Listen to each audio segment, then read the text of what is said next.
पटना और आप देख रहे हैं सी न्यूज भारत। रुक करेंगे इस खास खबर की ओर। राम मंदिर मुद्दे पर आम आदमी पार्टी के वरिष्ठ नेता और राज्यसभा सांसद संजय सिंह ने बड़ा बयान देकर सियासी हलचल तेज कर दी है। उन्होंने श्री राम जन्मभूमि तीर्थ क्षेत्र ट्रस्ट के महासचिव चंपत राय पर गंभीर आरोप लगाए हैं।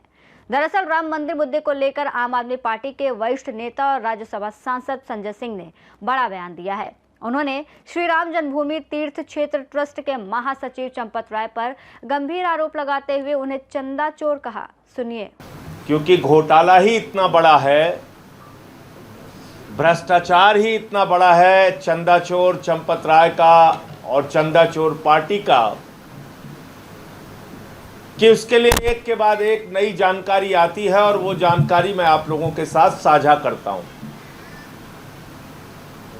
मैंने 13 दस्तावेज जमीनों के घोटाले से संबंधित एसआईटी के सामने दिया था और आज करीब करीब 13 दस्तावेज और हैं जिसमें बाजारी मूल्य से कई गुना ज्यादा में जमीनें खरीदी गई हैं, जिसमें सरकार के द्वारा, योगी जी की सरकार के द्वारा किसानों को 4 लाख 5 लाख रुपए प्रति बिस्वा मुआवजा दिया गया है, लेकिन उसी जगह पे 48 लाख 47 लाख 46 लाख रुपए बिस्वा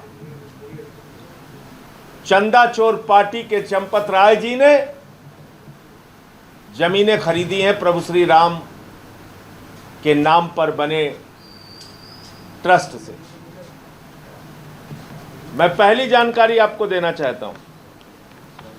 यह जमीन है गाटा संख्या 25, करीब करीब 62 बिस्वा जमीन है और इसका बाजारी मूल्य, याद रखिएगा, बाजारी मूल्य, मार्केट प्राइस, इसका बाजारी मूल्य है 1,73,13,000 रुपए, 1,73,13,000 रुपए। और इसको तन्वी बंसल और मनीष बंसल से चंपत राय बंसल जी ने खरीदा है 29,67,60,800 रुपए में। 1,73,00,000 की जमीन 29,67,60,800 रुपए में खरीदी है चंपत राय ने। कल्पना कर सकते हैं कितनी महंगी जमीन इन्होंने खरीदी है।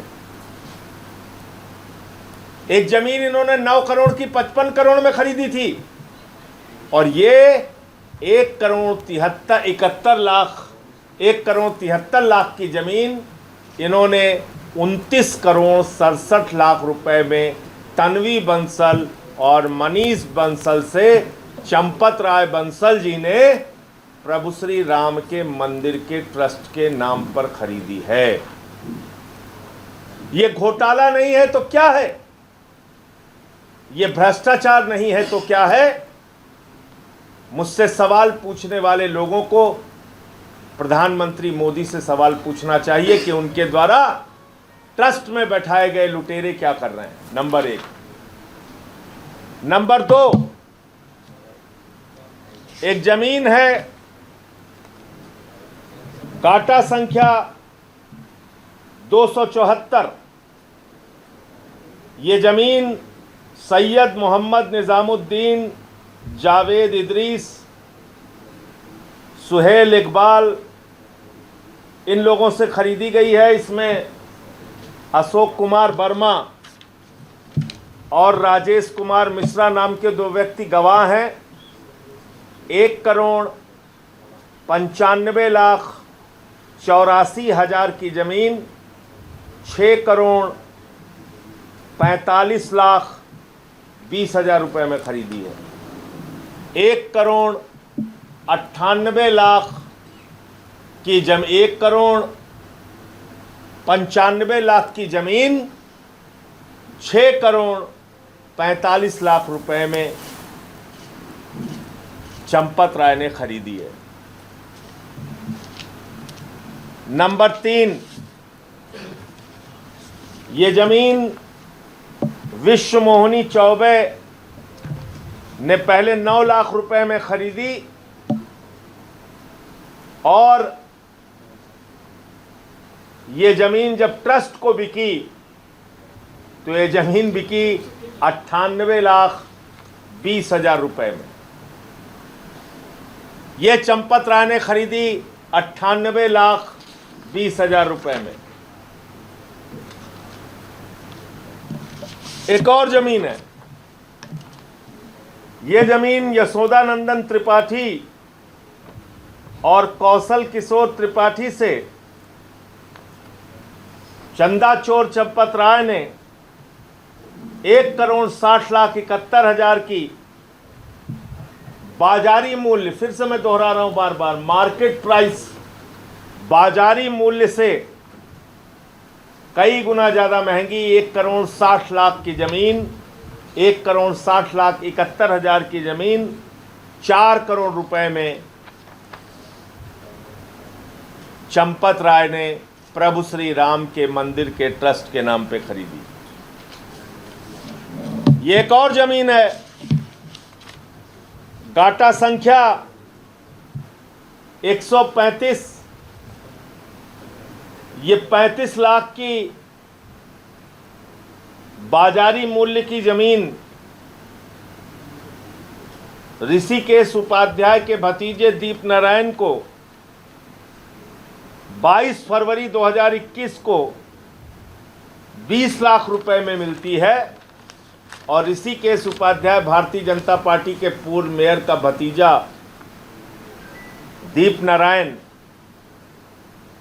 इस 35 लाख की जमीन को, जिसकी मालियत जिसका बाजारी मूल्य 35 लाख है, जो जमीन इसने 20 लाख रुपए में खरीदी, 11 मई को, 22 फरवरी को खरीद के 11 मई को इसने 2.5 करोड़ रुपए में चंपत राय ट्रस्ट के महासचिव चंदा चोर चंपत राय को बेच दी।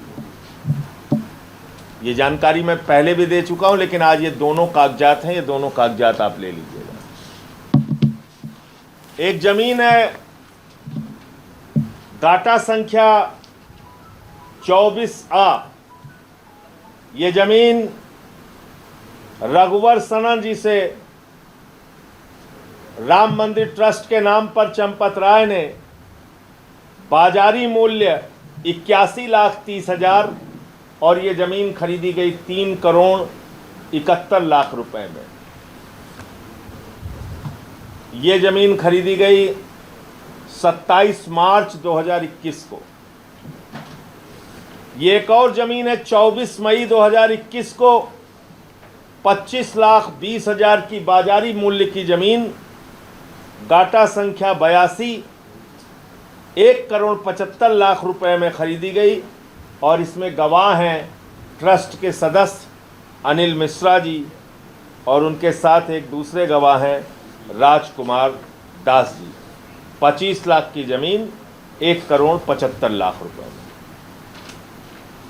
एक जमीन और है गाटा संख्या 131, ये जमीन खरीदी गई 18 मार्च 2021 को 10,20,000 रुपए की जमीन, जिसका बाजारी मूल्य 10,20,000 रुपए है, इसको खरीदा गया 60 लाख रुपए में। एक जमीन है गाटा संख्या 136, इसको 11 मई 2021 को खरीदा गया 6,18,000 रुपए की जमीन, इसको खरीदा गया 50 लाख रुपए में। एक और जमीन है, ये जमीन है गाटा संख्या 82, नहीं है तो बोल दिया, गाटा संख्या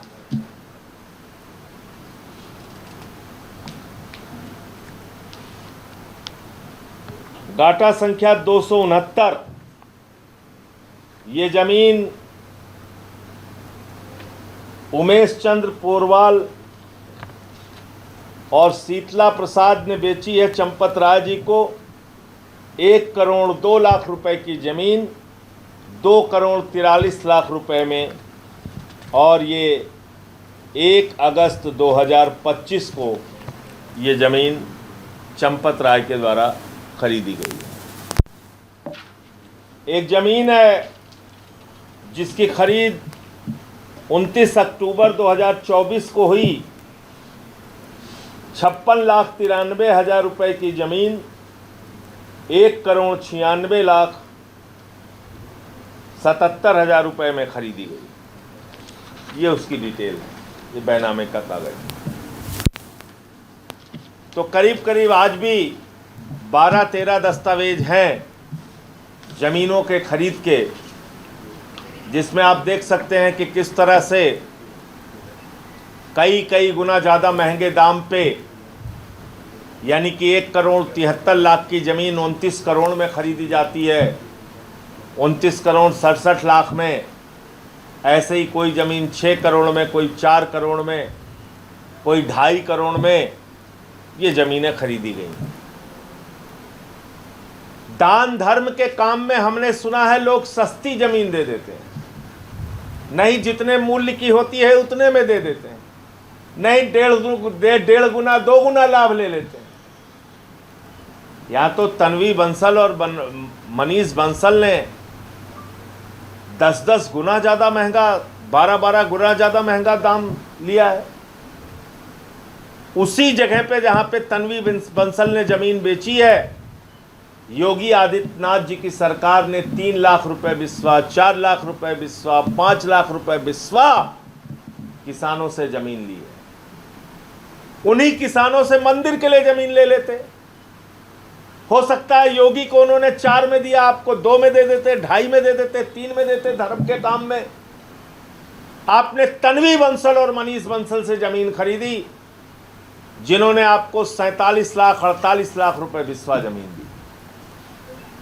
क्या यह लूट और भ्रष्टाचार नहीं है? क्या यह खुली आंखों से दिखने वाला भ्रष्टाचार नहीं है? अभी भी सवाल पूछा जाएगा कि चंपत राय चोर कैसे हैं? अभी भी चंपत राय को बचाने की कोशिशें की जा रही हैं।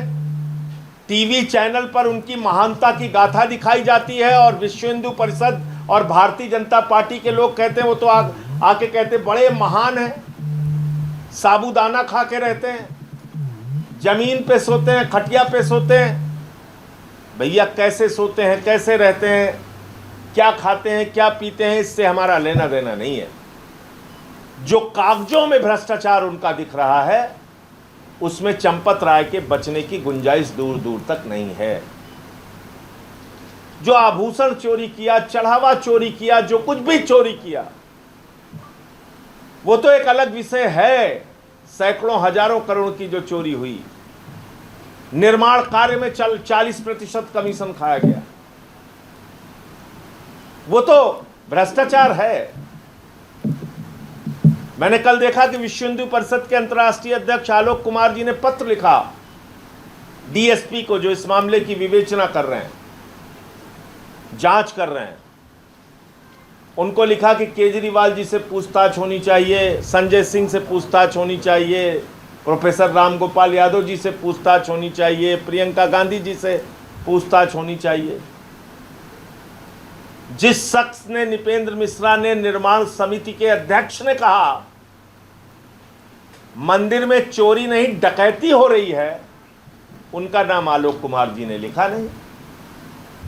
जिस डॉक्टर रजनीश सिंह ने, भारतीय जनता पार्टी के नेता ने कहा मंदिर के चढ़ावे में चोरी हो रही है, उसका नाम आलोक कुमार जी ने लिखा नहीं। जिस महिपाल सिंह ने, विश्व हिंदू परिषद के कार्यकर्ता ने बताया कि उनकी आंखों के सामने चढ़ावे में चोरी हुई और उन्होंने उसकी सूचना गोपाल राव और चंपत राय को दी, जिसके बाद उनको निकाल के बाहर कर दिया गया, उस महिपाल सिंह का भी नाम आलोक कुमार जी ने नहीं लिखा। धर्मदास जी का नाम नहीं लिखा, शंकराचार्य जी का नाम नहीं लिखा, उन्होंने विनय कटियार जी का नाम नहीं लिखा, संतोष दुबे जी का नाम नहीं लिखा। तमाम वो लोग, और यहां तक कि ट्रस्ट के अध्यक्ष संत नित्य गोपाल दास जी के जो उत्तराधिकारी हैं कमल नयन दास जी, उन्होंने भी कहा कि वहां भ्रष्टाचार और चोरी हो रही है, उसका भी नाम आलोक कुमार जी ने नहीं लिखा। लेकिन बावजूद इसके मैं कहना चाहता हूं मैंने तो 2021 में ही अयोध्या की कोतवाली में शिकायत की थी। सबसे पहले प्रभु श्री राम के मंदिर में हो रहे भ्रष्टाचार, जमीनों के घोटाले के बारे में जानकारी पूरे देश को और मीडिया को मैंने कागजों के सबूत के साथ दिया था। और अयोध्या के कोतवाली में 2021 में मैंने तहरीर देके एफआईआर लिखवाने की बात कही थी, जिस पे आज तक एफआईआर नहीं लिखी गई। आलोक कुमार की चिट्ठी के बाद भी अगर जागता है वहां का आईओ, वहां का डीएसपी अगर मुझे बुलाता है, तो मैं उन सारे लोगों को इकट्ठा करके जो कह रहे हैं हमारा चांदी चोरी हो गया, हमारा आभूषण जो हमने प्रभु श्री राम के लिए दिया था वो चोरी हो गया, कोई कह रहा रामचरितमानस की प्रति चोरी हो गई, जो लोग आरोप लगा रहे हैं, कोई कह रहा 40% कमीशन खाया गया, कोई कह रहा हमारे आंखों के सामने लाखों लाख रुपए चोरी होते थे, उन सब को लेकर आईओ के पास जाऊंगा, जो जांच अधिकारी है उनके पास जाऊंगा। मुझे उसकी कोई चिंता नहीं है, जांच के लिए जब भी बुलाएंगे जाऊंगा। और एसआईटी ने बुलाया था, 13 दस्तावेज दे के आया। अब ये सारे दस्तावेज जो मेरे पास आए हैं, आज मैं फिर एसआईटी को पत्र लिख रहा हूँ, क्योंकि पिछली बार मैंने उनको कहा था कि बहुत सारे ऐसे कागजात हैं जिसको लेके मैं आज नहीं आ पाया हूँ। अगली बार भी मैं आपके सामने आना चाहूँगा और कागजात देना चाहूँगा। तो आज फिर से मैं एसआईटी को पत्र लिखने जा रहा हूँ कि मुझे समय दिया जाए और मैं ये सारे कागजात एसआईटी को ज़मीन घोटाले से संबंधित सौंपना चाहता हूँ, क्योंकि ये पता चला है कि उन्होंने अपने जांच का दायरा संभवतः बढ़ाया है और अब जमीनों के घोटाले की भी जांच वो कर रहे हैं। दरअसल संजय सिंह के इस बयान के बाद राजनीतिक माहौल गर्म हो गया है। बयान के बाद राम मंदिर से जुड़े मुद्दे पर एक बार फिर राजनीतिक बहस तेज होने की संभावना है। और इतना ही नहीं, उन्होंने बीजेपी पर भी कई बड़े सवाल खड़े किए। भारतीय जनता पार्टी करती है कहीं प्रभु श्री राम के मंदिर में चोरी करके और कहीं अपने जुलूस में भगवान बजरंग बली को हाथ में भाजपा का झंडा देके, कमल का झंडा देके नचवाने का काम कर रही है। कितनी शर्मनाक बात है ये। आज कोई दूसरी पार्टी ने ऐसी गलती की होती, भारतीय जनता पार्टी के लोग सड़क पे उतर के उसके पोस्टर जला रहे होते। लेकिन कितनी शर्मनाक बात है कि बीजेपी के राष्ट्रीय अध्यक्ष और प्रदेश अध्यक्ष की गाड़ी के सामने भाजपा का झंडा लेके भगवान बजरंग बली से डांस करवाया जा रहा है। ये बहुत ही शर्मनाक बात है। और मैं समझता हूं कि इस घटना के लिए देश का करोड़ों हिंदू जिसके आस्था को चोट पहुंची है, वो इनको माफ नहीं करेगा। जिसने प्रभु श्री राम के मंदिर को पूरी दुनिया में जो उसकी प्रतिष्ठा थी उसको चोट पहुंचाने का काम जिस शख्स ने किया, जिस शख्स ने मंदिर में लूट का काम किया, भ्रष्टाचार का काम किया, चढ़ावे में चोरी, आभूषण में चोरी, निर्माण में चोरी, जमीनों में चोरी, हर जगह चोरी करने का काम जिस शख्स ने किया, उसके खिलाफ हम लोग सख्त से सख्त कार्रवाई की मांग करते हैं। इस्तीफा पर्याप्त नहीं है और इस्तीफा में भी लीपापोती चल रही है। अभी इस्तीफा में भी लीपापोती चल रही। कहा जा रहा है महासचिव पद से इस्तीफा देंगे, लेकिन वो ट्रस्ट में तो आजीवन बने रहेंगे। ये क्या बात है भाई? इस भ्रष्ट ट्रस्ट को भंग कीजिए। अब तो ट्रस्ट के अध्यक्ष नित्य गोपाल दास जी ने भी कह दिया चोरी हुई है। वहां के कोषाध्यक्ष महोदय कह रहे हैं हमको तो कोई जानकारी ही नहीं होती थी, कहां ये लोग जमीन खरीद लेते थे, कहां ये लोग बैंक में पैसा जमा करते थे, कहां पैसा निकालते थे। ट्रस्ट के अध्यक्ष और कोषाध्यक्ष दोनों का बयान आ गया। अभी भी बेशर्मी के साथ ये लोग बैठे हुए हैं। आप मुझे बताइए, पराशरन जी वकील साहब जो हैं, उनकी उम्र हो गई 99 साल। वो शारीरिक रूप से उतना एक्टिव नहीं रह पाते हैं। अध्यक्ष महोदय खुद शारीरिक कष्ट से का सामना कर रहे हैं, वो नहीं एक्टिव रह पाते हैं। चंपत राय को आपने अपना आदमी बिठा दिया, लूटो खाओ मस्त रहो। संजय जी, योगी कैबिनेट की बैठक हुई है, जलालाबाद का नाम भगवान परशुराम के नाम पर कर दिया गया। अभी कल मैं रामपुर के लोग आए थे मेरे पास, उन्होंने बताया कि वहां पर एक स्थान है जिसका नाम है चमरौआ। मुझे शर्म है कि आज तक योगी आदित्यनाथ को एक बार भी अकल नहीं आई, होश नहीं आई कि उस जगह का नाम बदल दें। आजादी के 80 साल के बाद उत्तर प्रदेश के एक इलाके का नाम इस प्रकार का है जिसको मैं ले भी नहीं सकता, वहां के लोग लेते हैं मजबूरी में बार बार। पता कर लीजिएगा। नौटंकी करने के लिए रोज नाम बदल रहे हो, ये बदल रहे हो, उसका नाम बदलो ना, हिम्मत है तो। क्योंकि आपकी मानसिकता में वही चीजें भरी हैं। पिछड़ों को, दलितों को अपमानित करना है। उनको अपमानित करने के लिए अगर कोई नाम है तो वो आप नहीं बदलेंगे कभी। अब सभी की नजर इस बात पर है कि संजय सिंह के आरोपों पर चंपत राय या श्री राम जन्मभूमि तीर्थ क्षेत्र ट्रस्ट की ओर से क्या जवाब दिया जाता है। इस खास रिपोर्ट में इतना ही। देश और दुनिया की तमाम बड़ी खबरों के लिए देखते रहिए सी न्यूज़ भारत।